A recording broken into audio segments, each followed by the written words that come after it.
ఒక దేశం అంటే అకౌంటబిలిటీ. ఎంత పెద్ద పొజిషన్‌లో ఉంటే అంత అకౌంటబుల్ ఉండాలి. అప్పుడే ఆ పదవికి ఒక అర్హత పద్ధతి అనేది ఉంటది. ఎట్లా పడితే అట్లా మనం ఏమన్నా చేయొచ్చు. మనం అసలు రెస్పాన్సిబిలిటీ ఉండదు, అకౌంటబిలిటీ ఉండదు అనే ఏదైనా సరే రాక్షసత్వం కిందనే వస్తది. అది ఏ టాపిక్ అన్నా గాని. భారతదేశంలో స్టూడెంట్స్ ఎందుకు ప్రొటెస్ట్ చేస్తా ఉన్నారు అంటే వాళ్ళకి ఎగ్జామ్ పేపర్ లీక్ అయితా ఉన్నాయి. వాళ్ళు అసలు ఇబ్బందులు పడతా ఉన్నారు. మాటి మాటికి ఎగ్జామ్ రాయాల్సి వస్తుంది. కొంతమంది బాగా స్ట్రెస్‌లలోకి వెళ్ళిపోయి కొంతమంది నీటి పిల్లలైతే చనిపోయినరు కూడా. ఇంత అన్యాయం జరుగుతున్నప్పుడు వాళ్ళు దీన్ని అకౌంటబిలిటీ ప్రభుత్వం తీసుకోవాలనా లేదా? అంటే తీసుకోవట్లేదు.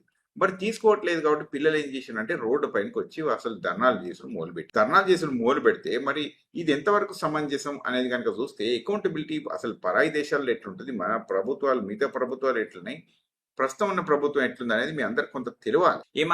పోర్చుగీస్ హెల్త్ మినిస్టర్ రిజైన్ చేసింది. ఇది ఎప్పుడు ఇయర్ 2022లో. ఎందుకు రిజైన్ చేసింది అంటే ఇండియన్ టూరిస్ట్ ప్రెగ్నెంట్ ఉమెన్ ఈమె ఏమైందంటే ఆ ప్రెగ్నెన్సీలో కొంత ప్రాబ్లమ్స్ వచ్చేసి చనిపోయినందుకు ఈమె చూడండి ఈమె ఏం చెప్పిందో, no longer has the conditions to exercise the position which Portugal PM has accepted. అంటే ఈమె నేను అసలు అర్హురాలను కాదు అని చెప్పేసి ఈమె రిజైన్ చేసేసిందండి. ఇగో ఇట్లుంటది అకౌంటబిలిటీ. పరాయి దేశాల్లో అకౌంటబిలిటీ ఇంత హైయెస్ట్ స్టాండర్డ్స్ ఉంటాయి కాబట్టి మనోళ్ళందరూ వెస్టర్న్ వరల్డ్ లో పోయి ఉండడానికి ఇష్టపడుతూ ఉంటారు. ఎందుకంటే ఆ లెవెల్ ఆఫ్ అకౌంటబిలిటీ ఉంటది కాబట్టి. సో ఇది మరి ఒక్క దేశంలో ఉందా, మరి మన దేశంలో అసలు అకౌంటబిలిటీ లేదా అంటే మన దేశంలో కూడా అకౌంటబిలిటీ ఉంది. అది కూడా చూపిస్తాను. ఇది చూడండి. ఇప్పుడు ఇదేంది, పోర్చుగల్లో మన ఇండియన్ టూరిస్ట్ చనిపోయింది. కానీ ఒక నెటిజన్ రాసుకొచ్చారు, ఇది క్రితం ప్రభుత్వం అంటే యూపీఏ ప్రభుత్వం ఉండే కదా అప్పుడు అనమాట. వీళ్ళు ఏం చేసినట్టే అప్పుడు కాంగ్రెస్ ప్రభుత్వం ఉన్నప్పుడు 2004 నుంచి 2014 మధ్యలో ఇప్పుడు ఏ రాజా ఆయన ఐటీ మినిస్టర్ ఉన్నప్పుడు 2G స్కామ్ జరిగింది అన్నప్పుడు ఆయన రిజైన్ చేసేస్తే ఇప్పుడు కేసు ఎట్లుంది అంటే ఇది క్లీన్ చిట్. కానీ ఆనాడు ఆయన మీద తప్పులు మోపేసిండ్రు కాబట్టి కానీ అయినా కూడా ఆయన రిజైన్ చేసేసిండు. Ashwini Kumar law minister coal allegations వచ్చినాయి ఆయన పైన. అంటే ఆయన ఈ తప్పులు చేసిండు అన్నట్టు రాగానే ఆయన కూడా రిజైన్ చేసేసిండు. చూడండి ఎంత అసలు ఒక పద్ధతి అంటే ఎట్లుంటుందో. పవన్ కుమార్ బన్సల్ రైల్వే మినిస్టర్, ఆయన ఇగో ఏదేదో డబ్బులు తీసుకుంటే ఇక్కడ అన్నట్టుంటే ఆయనే రిజైన్. శశి థరూర్ మన అందరికి చాలా మందికి చాలా సుపరిచితమే. ఆయన ఇప్పుడు కూడా పాలిటిక్స్ లో చాలా యాక్టివ్ గా ఉంటాడు. ఆయన అప్పుడు ఏమైందంటే ఐపీఎల్ ఫ్రాంచైజ్ కొచ్చి ఇది కొనే అప్పుడు ఏదో బిడ్డింగ్ లో తప్పుదాలు జరిగినాయి అనగానే ఆయన రిజైన్ చేసి. Natwar Singh external affairs minister ఉండే. ఎక్స్టర్నల్ అఫైర్స్ మినిస్టర్ అంటే ఎంతో పెద్ద పొజిషన్ ఇది. ఎందుకంటే ఇంటర్నేషనల్ అఫైర్స్ అన్ని దీంతో కుదురుతాయి. ఆయన ఆయిల్ ఫర్ ఫుడ్ స్కామ్ చేసిందని చెప్పేసి ఇక్కడ. మరి ఇప్పుడు ఈ సిచ్యువేషన్స్ లో ఇంకా కొన్ని చూద్దాం. ఇప్పుడు ఇదే ఎక్స్టర్నల్ అఫైర్స్ మినిస్టర్ మనకు ఉంటే ఇవాళ ఎంత ఘోరంగా ఉందంటే మన పరిస్థితి. ఫారిన్ లో మన లెక్కలన్నీ చూస్తే చాలా ఘోరంగా ఉంది. ఎంత ఘోరంగా ఉందంటే మనకు పెట్రోల్ మన రష్యా నుంచి కొనుక్కోవద్దు, మనం పెట్రోల్ గల్ఫ్ నుంచి కొనుక్కోవద్దు, మన షిప్ అటు ఇటు పోతా ఉంటే స్టేట్ ఆఫ్ హార్మర్ నుంచి పోతూ ఉంటే దాని మీద తూటాలు వేస్తూ ఉంటారు, దాని అసలు ఏమన్నా చేస్తూ ఉంటారు. ఇవన్నీ పక్కకు పెట్టేసి చబహార్ పోర్ట్ ఉన్నది. చబహార్ పోర్ట్ లో మనం ఏదో కష్టపడి కట్టుకుంటా ఉన్నాం మన టాక్స్ పేయర్స్ మనీ తోటి.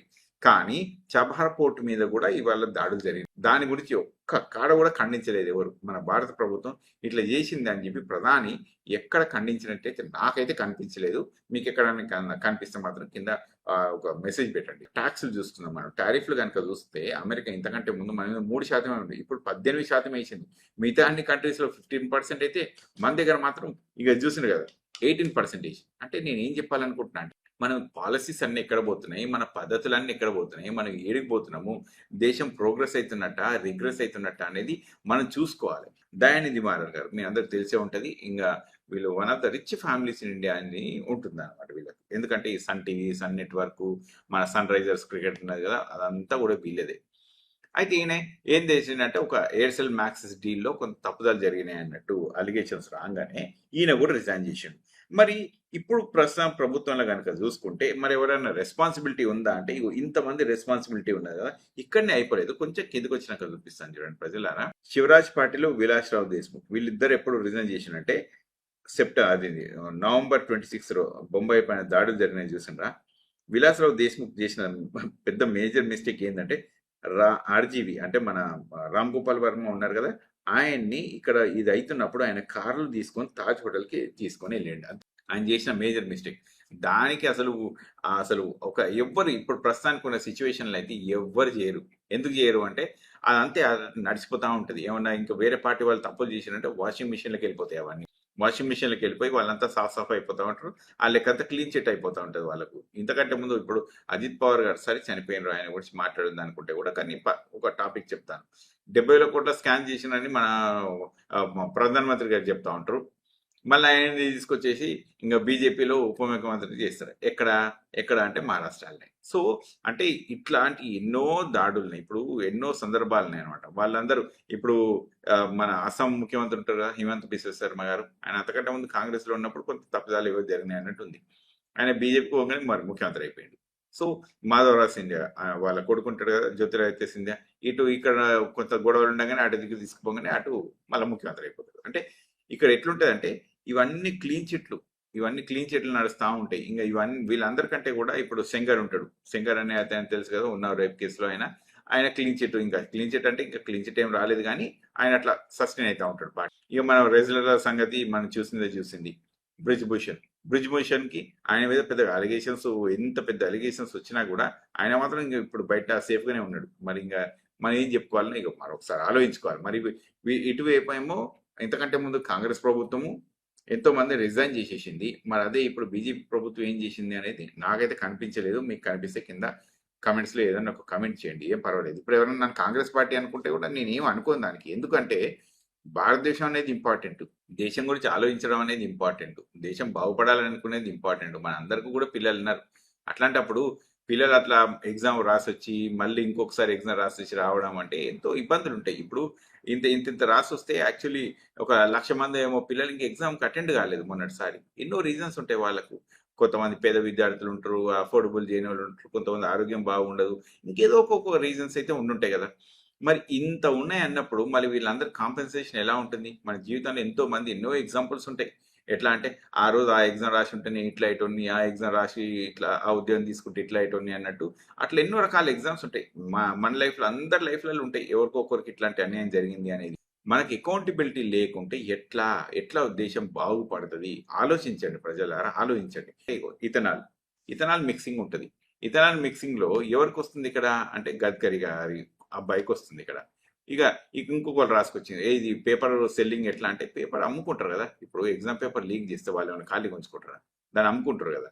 సో అంటే భక్తి ఏ లెవెల్కి వెళ్ళిపోయిందంటే ఇది తప్పే కాదు అనే లెవెల్కి ఎంతో మంది భక్తులు వెళ్ళిపోయినారు. వాళ్ళు ఎందుకు వెళ్ళిపోయినారో కూడా మనం ఇక దానికి ఏం చెప్పలేము మనము. ఇది ఎవరో ఒక మీమ్ తయారు చేసారు కదా. ఇక ఎవరో ప్రధాన గారిని తిడుతా ఉన్నారు, మీరు నువ్వు అసలు మా జీవితాన్ని పాడు చేసేసిన అంటే నేనేం చేయలేదు, తలకెళ్ళిన వాళ్ళారా, ఇగో మీ తల్లిదండ్రులు నాకు ఓటేసారు, అందుకని నేను ఈ పని చేసిన అని అంటారు. సరే, ఇంకో కేరళ కాంగ్రెస్ వాళ్ళు ఇంకోటి రాసుకొని వచ్చిండ్రు, వీళ్ళిద్దరు దేశానికి నష్టం చేసిండ్రు, ఎక్కడ ఉంటే పార్లమెంట్కి పంపియండి అని చెప్పి వీళ్ళిద్దరు రాసుకొని వచ్చేసారు.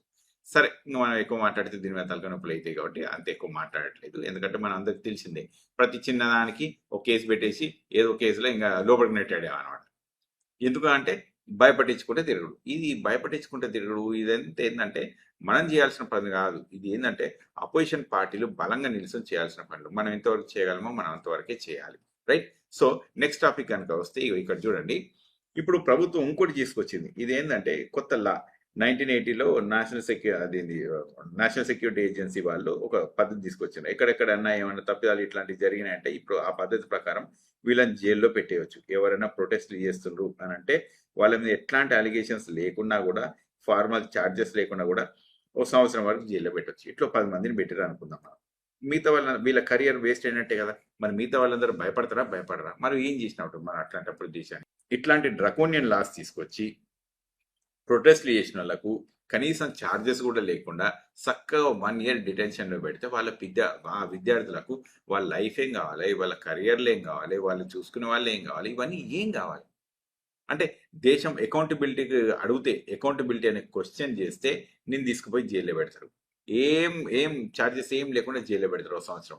అది మొన్ననే రిలీజ్ చేసింది. ఇది ఎప్పుడు తెలుసా? 15 తారీఖున చేశాను. మీకు చూపిస్తుంది ఉంటుంది. Look at this 15th July 2026. ఇది ఢిల్లీ పోలీసులు వాళ్ళకు వచ్చిందనమాట. ఇది అంటే ఇది ఏ పద్ధతి ప్రకారం చూసుకున్నా కూడా ఇట్లాంటి తప్పులు మనం చేయరాదు. తర్వాత మీకు ఇంకో చిన్న ఎగ్జాంపుల్ చేస్తా. ఒక అకౌంటబిలిటీ దగ్గరికి వస్తే పెట్రోల్ ఏమో 45 రూపాయలకు పర్ లీటర్ కొనుక్కుంటున్నాం మనం. ఇథనాల్ ఏమో 70. ఇప్పుడు మనం ఇథనాల్ కలిపితే లాభం అని చెప్పే ప్రజానికానికి ఒకటి అర్థం కావాల్సింది ఏంటంటే ఇథనాల్కి ఎక్కువ పైసలు కలిపి మనం చేస్తున్నాం. దీనివల్ల మైలేజ్ తగ్గుతుంది, దీనివల్ల కాస్ట్ పెరుగుతుంది, దీనివల్ల అసలు ఇంకా షుగర్ కేన్లో మొత్తం ప్రాబ్లమ్స్ వస్తూ ఉంటాయి, ఇంకా దీనికి వాటర్ యూసేజ్ ఎక్కువ కావాల్సి వస్తుంది. ఏ పద్ధతి చూసుకున్నా కూడా ఇథనాల్ అనేది కాస్ట్లీ ప్రస్తుతానికి ఉన్న సిచ్యువేషన్స్. ప్లస్ మన మెషిన్స్ అవి కూడా పనిచేయవు, మన ఇంజన్లు పనిచేసేటివి కావు. అయినా కూడా మనం తీసుకొచ్చి మన నెత్తి మీద వాడేసారు. సరే, దీని పక్క వేయడం ఇంక కొంచెం ముందుకు వచ్చి చూపిద్దాం. ఇది మనకి ఇంత అన్యాయం జరుగుతుంది కదా అని చెప్పి సుప్రీంకోర్టుకు కొంతమంది పిల్లు వేసారు. పబ్లిక్ ఇంట్రెస్ట్ లిటిగేషన్ కేసులు ఉంటాయి కదా, ఆ కేసులు వేస్తే ఈయన ఇంకా సూర్యకాంత్ శర్మ ఈయన ఏం చెప్తా ఉంటాడంటే, చూడండి, supreme court don't waste our time. ఏం చెప్తా అంటే, don't waste our time. Supreme court refused urgent hearing plea against police action on student protesters says no time to watch videos. ఈయన ఇక సూర్యకాంత్ గారు ఇప్పుడు ఏం చెప్తున్నారంటే, వాళ్ళు వీడియోస్ చూడరంట. అరే, పోలీసు వాళ్ళు కొట్టిండ్రు అని అంటే కూడా వీడియోస్ చూడరంట. మరి ఏం చూస్తారండి మీరు? ఇక మీకు భారతదేశం అనేది ట్యాక్స్ పేయర్స్ అనేది తీసుకొచ్చి ఇస్తారు కదా మీకు. మరి ఇంత పెద్ద ప్రొసెస్ జరుగుతూ ఉంటే మేము చూడం వీడియోస్ అంటే ఎట్లా? ఇక్కడ ఈ వ్యక్తులు వీళ్ళు పోలీసులు లెక్కున్నారా? వీళ్ళ బెల్ట్ ఇవి ఇలా అంటే వీళ్ళకి నంబర్లు అవి పేర్లు ఉంటాయి కదా, వాళ్ళ పేరు ఆ నంబర్ ఉంటాయి కదా, ఏం లేదు. ఇదంతా ప్రైవేట్ పోలీసు అంటే దొంగ పోలీసులు వీళ్ళు ఏరికలో పట్టుకొని వచ్చిండ్రు. ఇక వీళ్ళు ఎట్లా బిహేవ్ చేస్తారు చూడండి, ఎంత రాక్షసంగా ఉంటారు వీళ్ళంతా. వీళ్ళ బిహేవియర్ ఏంది, ఆ బూట్లు ఏంది, ఆ పద్ధతి ఏంది, ఇది చూసుకోండి. ఇంకొకటి చూపిస్తుంది చూడండి. ఇక్కడ ధర్మేంద్ర ప్రధాన్ గారు ఉన్నారు, ఆయన కూతురు మాత్రం ఇంకో టఫ్ట్ యూనివర్సిటీ అమెరికాలో చదువుకుంటుంది. మరి మన ఎడ్యుకేషన్ మినిస్టర్ వాళ్ళ కూతురే అమెరికాలో పోయి చదివితే ఎట్లా? మనం ఏం చూపిస్తున్నాం? ఇది ఇంకొకటి చూడండి. వీళ్ళు ఏంటంటే ఇగో ఇట్లాంటి గడ్డాలు పెట్టుకుని డిజైనర్ గడ్డాలు ఉంటాయి ఇక్కడ పోలీసు వాళ్ళకు. అంటే ఇగో చూడండి, వీళ్ళకు నేమ్ నంబర్లు అవన్నీ ఏమీ లేవు, అవన్నీ ఏమి ఉండవు. ఇంకా వీళ్ళంతా ప్రైవేట్ పోలీసు, ప్రైవేట్ సెక్యూరిటీ, ఇదంతా ఈ పద్ధతి ఇట్లా. ఇగో ఈయన పేరు సందీప్ లాంబా. ఇక ఈయనైతే ఒక రాక్షసమైన బిహేవియర్. ఈ అమ్మాయిని చక్క ఏదో పోతూ ఉంటే కూడా కొడుతుండ అనమాట. అక్కడ పోతూ ఉంటే కూడా చక్కగా కొడుతుండు. అట్లా ఎవరు కొట్టమన్నారు, ఏం కొట్టమన్నారు, ఎందుకు కొడుతుండు? మీకు అసలు మీకు వీళ్ళకు సిగ్గు అనిపిస్తుంది ఆయన కొట్టే లంబాకి? ఏమైనా పద్ధతి ఉందా? ఏమైనా మనిషి వాడిని ఇంకేమైనా రాక్షసుడు భయ్? నాకు అర్థం కాదు. ఇది ఇక్కడనే అయిపోలేదు ప్రజలారా. ఇంకా చూడండి, ఈయన ఇట్లానే కాదు, ఈయన ఇంకా చాలా తప్పిదాలు చేసిండు. ఇగో ఇక్కడ చూడండి, వీళ్ళు కొడుతుండు. ఎవరిని కొడుతుండు? ఈయన పోలీసులు ఎక్కువ ఉన్నాడండి. ఈయన ఏ విధంగా నన్ను పోలీసులు ఎక్కువ ఉన్నాడా? ఇది చూడండి, ఒక రౌడీ గాని పట్టుకొచ్చి జనాలు కొట్టిస్తుండ్రు ఇక్కడ. అంటే ప్రభుత్వం అనేది మరి ఎట్లా ఏం చేస్తుంది చూడండి. ఇదంతా కనిపిస్తుంది కదా మీకు. తర్వాత ఇంకో కొంచెం చూపిస్తా. ఒకటి పాతకాలం ఒక వీడియో ఉందన్నమాట ఇది. ఇగో ఇక్కడ ఏంటంటే, మనకు స్వతంత్రం వచ్చినప్పుడు రాకంటే ముందు మనం పోలీసులు ఉంటుండే కదా, ఆ పోలీసులు ఎక్కువ మనోళ్ళే ఉంటుండే. మరి ఎవరు కొడుతుండే? ఈ మనోళ్ళనే కొడుతుండ్రు. అంతేందుకంటే జలియన్ వాలా బాగ్ జరిగినప్పుడు జనరల్ డ్వయర్ అంటాను ఒక అతను ఉన్నాడు, ఇంకో ఇద్దరు పోలీసులు అంటుంటారు అప్పుడు ఇంగ్లీషులు, మిగతా అంతా మనోళ్ళే. మరి ఏం చేశారో ఒక్కసారి ఆలోచించండి. అంటే మన పోలీసులే మనల్ని తూటాలతోటి కాల్చి కాల్చి చంపినరు. తూటాలతోటి కాల్చి కాల్చి చంపినరు. ఇవాళ కూడా ఈ పోలీసులకు నేను అడిగే క్వశ్చన్ ఒకటే, మీకు పిల్లలు లేరా? మీ పిల్లలకు పరీక్షలు రాయలేదా? అంటే వాళ్ళ చదువుడు బంద్ చేసిండ్రా? లేకుంటే చదువుకున్న పిల్లల్ని ఇట్లా కొట్టమని చెప్పి మీకు ఏమన్నా కనీసం ఆలోచన కూడా ఏమన్నా ఉందా లేదా అనేది నాకు ఒక పెద్ద క్వశ్చన్ మార్క్ తయారైపోయింది. ఇగో ఇక అమ్మాయిలతో మిస్బిహేవ్ ఈ పోలీసులు చూడండి ఎట్లా కొడతారో. ఇంకా ఇక్కడే అయిపోలేదు, ఇంకా ఆమెతో చాలా అసభ్యంగా బిహేవ్ చేసిన పద్ధతులు, ఇంకా కొన్ని అట్లా ఇట్లా ఎక్కడంటే అక్కడ ముట్టుకోవడాలు, తర్వాత ఇట్లా కొట్టి, ఇంకా చూడండి ఇక్కడ కొట్టిన తర్వాత వాళ్ళిద్దరు నవ్వుకోడు. చూడండి ఇక్కడ కనిపిస్తూ ఉంటుంది మీకు ప్రజలారా. చూడండి, కొడుతుండా, ఆమె బ్యాక్ పైన కొడుతుండా. కొట్టిన తర్వాత ఈ పోలీసు ఆ పోలీసు ఇద్దరు నవ్వుకుంటారు. చూడండి వాళ్ళిద్దరు. రైట్, ఏమన్నా పద్ధతి వీళ్ళది? ఇక చూడండి ఎట్లా కొడుతున్నా చూడండి. ఏంది వీళ్ళు? ఏంది ఎంత ఎంత పెద్ద కర్రలతో కొడతారు, ఏం చేస్తారు, ఎంత కొడతారు? ఇదా పద్ధతి? ఇదా? ఇంకో వ్యక్తిని కొట్టి కింద కొట్టి చంపుతున్నారు అక్కడ. చూడండి రక్తాలు కారుతున్నాయి వాళ్ళను కొడితే. ఇది ఏంది? ఇది ఏం పద్ధతి? అసలు వీళ్ళు ఏం రాక్షసమైన బిహేవియర్? ఇంకో కొంచెం చూపిస్తాను చూడండి. ఇక్కడ ఒక అతను రక్తాలు గారేటట్టు కొట్టుడు. వీళ్ళు పిల్లలండి, మన పిల్లలండి, ఎగ్జామ్ రాస్తున్న పిల్లలండి. ఎంత పడితే అంత కొడతారా? ఇక్కడ చూడండి, ఈడు సైతాన్ కాకపోతే ఈ పోలీసు ఇంకేంది? చూడు, కాలు పరిగెడుతూ ఉంటే పిల్లోడి మీద కాలడ్డం పెట్టి కొడుతుండు. కనీసం ఒక ఆలోచన, ఒక పద్ధతి, ఇది ఎందుకు జరుగుతుంది, దీనికోసం ఏం చేస్తారనేది ఏం లేదా? అంటే జీతం కోసం మీరు ఏమన్నా చేస్తారా? ఈ ఉట్టి జీతం కోసమే మీరు దేశం తగలబెట్టేమంటే తగలబెట్టేస్తారా? కామన్ సెన్స్ యూజ్ చేయరా మీరు? ఇది ఎక్కడికి వెళ్ళి పద్ధతి? మీరు ప్రొటెస్ట్ చేసే పిల్లలు ఎవరైనా వాట్సాప్లో వాళ్ళ స్టేటస్ అది పెట్టుకుంటే వాట్సాప్ బ్లాక్ చేస్తుంది వాళ్ళని. చూడండి, this account can't use WhatsApp. ఎందుకు అంటే ఇగో చూడండి ఇక్కడ వీళ్ళు ఎవరైతే ఇది ఇప్పుడు కాక్రోచ్ జెన్జీ నడుస్తుంది కదా, ఇది ఎక్కడెక్కడన్నా వీళ్ళు ఒక అకౌంట్ల మీద వాళ్ళు పెట్టుకున్నారు అని అన్నప్పుడు ఇది అకౌంట్స్ బ్లాక్ చేస్తుంది. దీన్ని మనం అంగీకరిద్దామా? అంటే దేనికోసం? ఇప్పుడు పిల్లలతోటి సంప్రదింపులు జరిపి ఏమైనా మాట్లాడతారా, లేకుంటే కొడతారా వాళ్ళను? ఇక ఇంకోటి అన్నిటికంటే దరిద్రం చూడండి ఇక్కడ, వీళ్ళు పిల్లలు పాపం పిజ్జాలు ఏదో ఆర్డర్ చేసుకున్నారు, బర్గర్లు ఏవో ఆర్డర్ చేసుకున్నారు అంటున్నారు. అంటే తినడానికి ఆకలిస్తుంటుంది కదా, వీళ్ళకి ఆర్డర్ చేస్తే చూడండి ఇక్కడ ఏం చెప్తున్నాం, we are currently not accepting, okay, we will be back as soon as possible. అంటే ఈ జంతర్ మంతర్ దగ్గర ఫుడ్ని ఎవరన్నా ఆర్డర్ చేస్తే కూడా ఆర్డర్ చేయనీయకుండా చేస్తూ ఉండరు. మరి ఈయన సూర్యకాంత్ శర్మ ఇంత గొప్పడే కదా, ఇప్పుడు చీఫ్ జస్టిస్ ఆఫ్ ఇండియానే కదా, మరి ఆయనకు టైం లేదు అని చెప్పే వ్యక్తి మెట్రో స్టేషన్ కనుక అక్కడ పని చేయకపోతే ఖచ్చితంగా ఇవాళ మీరు ఓపెన్ చేయాల్సిందే మెట్రో స్టేషన్ అని చెప్పి మాత్రం మాట్లాడుతాం.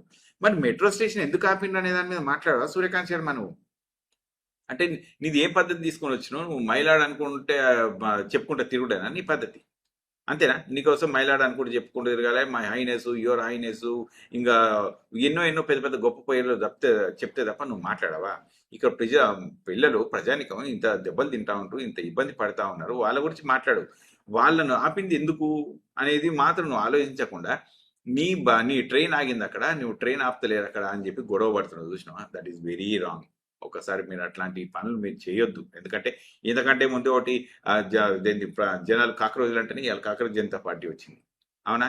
మీరు ఇట్లాంటి స్టేట్మెంట్లు ఇవ్వడం అనేది దేశానికి చాలా అరిష్టం అని చెప్తాను నేను. Okay, judiciary we have no time to watch ఇది చెప్తుంది. మీడియా ఏమో మనల్ని యాంటీ నేషనల్ అని చెప్పి కూడా తిరుగుతుంది, అంటే ప్రొటెస్ట్ చేస్తున్న పిల్లల్ని. ఇక లెజిస్లేచర్ పార్లమెంట్ ఏమో దీని గురించి డిస్కషన్ లేదు, పాడు లేదు. ఇక ఎగ్జిక్యూటివ్ అంటే ఇప్పుడు ప్రెసిడెంట్ వీళ్ళు వాళ్ళు ఉంటారు కదా, వాళ్ళు ఎవరు మాట్లాడిందే లేదు ఇక దీనిపైన. అంటే ఇట్లాంటి అకౌంటబిలిటీ ఉన్న దేశంలో మనం దేశం బాగుపడతానే ఎట్లా అనుకుంటాం? మీరు కనుక చూస్తే ఇదే ప్రొటెస్ట్ అన్నా హజారే గారు చేసినప్పుడు, ఆ అన్నా హజారే గారి మనము అంటే విరమించడం కోసం, ఏది హంగర్ స్ట్రైక్ ని విరమించడం కోసం అప్పుడు ప్రధాని ఎవరు మన్మోహన్ సింగ్ గారు, ఇంకా UPA chairman okay Sonia Gandhi గారు, వాళ్ళిద్దరు వెళ్ళి ఈయన దగ్గరికి వెళ్ళి మీరు అట్లా చేయొద్దు, మేము తప్పకుండా ఈ పని మేము చేస్తాము అని ఆ పనులన్నీ చేసుకొని వాళ్ళకు ప్రామిసులు చేసి వాళ్ళకు నిమ్మరసం ఇచ్చి వచ్చిండ్రు. This is called as accountability. ఇట్లాంటి అకౌంటబిలిటీ లేని దేశం ఉంటే గనక మనం ఎప్పటికీ బాగుపడం. ఇది ఇవాళ కాదు, ఏ రోజుకు కూడా బాగుపడం. ఈ దేశం వెనుకకు పోవడే తప్ప ముందుకు పోయే పద్ధతి ఏమైనా ఉండాలంటే అకౌంటబిలిటీ. పరాయి దేశం వాళ్ళు ఒక టూరిస్ట్ లాగా వచ్చిన ఒక అమ్మాయి భారతీయురాలు పోర్చుగల్ చచ్చిపోయిందని చెప్పి వాళ్ళ హెల్త్ మినిస్టర్ రిజైన్ చేస్తే, క్రిత ప్రభుత్వంలో 10 మంది వరకు రిజైన్ చేసేస్తే, ఎందుకంటే వాళ్ళు చేసిన తప్పిదాలకు, ఈ ప్రభుత్వంలో రిజైన్ చేసిన దాఖలాలే లేవు. నువ్వు పెట్రోల్లో కల్తీ అయితే ఉంటుంది, ఎక్స్టర్నల్ అఫైర్స్ మినిస్టర్ ఎట్లాంటివి పడితే అట్లాంటివి ఉంటారు, మన దగ్గర ఎప్స్టీన్ ఫైల్స్ నడుస్తూ ఉంటాయి. ఇగో ఇప్పుడు నీట్ పేపర్లు లీక్ అవుతూ ఉంటాయి, ఇంకెన్నో 150 పేపర్లు ఎవరు లీక్ అయినట్టు ఇక్కడక్కడ మనం చూస్తూ ఉన్నాం. ఇట్లాంటి ఎన్నో చేస్తూ ఉంటారు, ఎవరికి అకౌంటబిలిటీ ఉండదు.